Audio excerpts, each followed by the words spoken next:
Happy Monday. I hope you had an amazing week.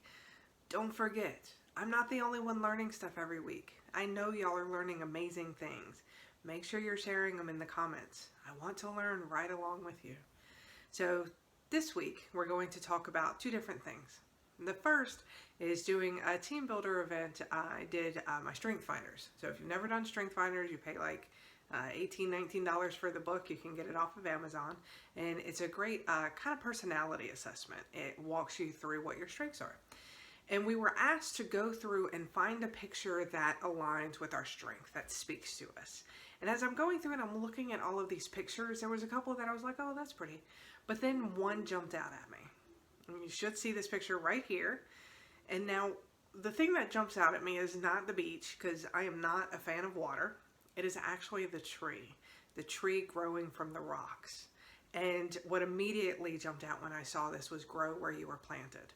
This is something I struggled with in the beginning of my leadership career, that I wanted that next level, I wanted that next position, I wanted that next promotion, but somebody slowed me down one time and said, to get to the next position, you have to be amazing at what you're doing now.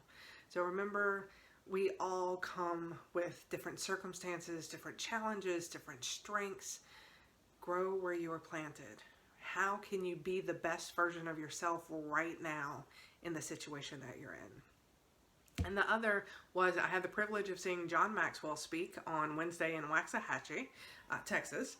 And he spoke of a riddle that he, and I believe it was his father, used to say whenever he was younger. And his father would ask, say, 5 frogs are on a log. 4 frogs decide to jump off. How many frogs are left on the log? The answer is that all of the frogs are still on the log, because they decided to jump, but they haven't done it yet. So the important part is, what action are you taking? We can decide, I can decide that I'm going on a diet on Monday, or I can decide that I'm going to run a marathon.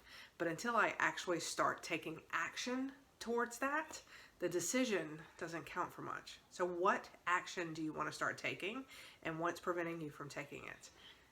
Highly recommend. Think about it. Put it into step, come up with a deadline, a date that you are going to do it, and put it into action.